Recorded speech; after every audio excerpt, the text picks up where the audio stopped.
Hi, I'm James Roy with New Canadians. With me, I have Dr. Nava Israel, founder of Fusion Global Education. Thank you for doing this, ma'am. Thank you for inviting me. So let me ask you, how different is the Canadian workplace and the culture here from any other country?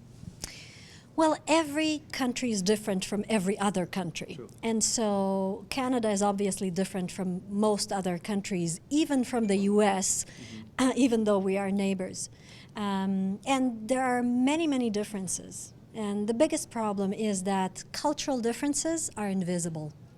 And for us as immigrants, we have to figure it out on our own or get feedback from good people who are willing to provide us feedback and learn it. So there are a lot of differences that make it difficult for us. If there's one difference that you can pick out, what would that be that most new Canadians have trouble with? Oh, that's a tricky one.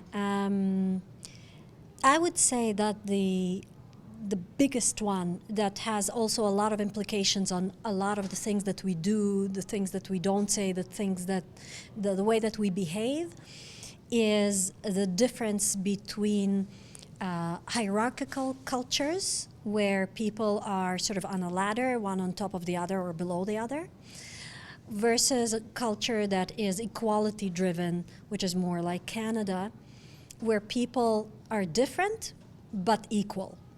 And this difference drives a lot of behaviors, a lot of the way how we relate to each other, how we communicate with each other, how we behave in the workplace, how we hold ourselves as human beings. It impacts so many things that people who immigrate from very hierarchical environments find the transition to be challenging. So what would you advise new Canadians when they first arrive in a new country? What should they do? I think that the first thing, really, obviously language. Language is very important, and I feel that Canadians are very picky about good language. Canadians expect people to be fluent and to understand everything they're saying. So language is, I cannot say enough how important language is. But it's not just language, it's also the culture. So the first thing is for us as immigrants to say, I understand that cultures are different, and I am willing to learn the local culture without giving up my own, but adding. It's like learning another language. It's not giving up your own, it's adding another one to your skills.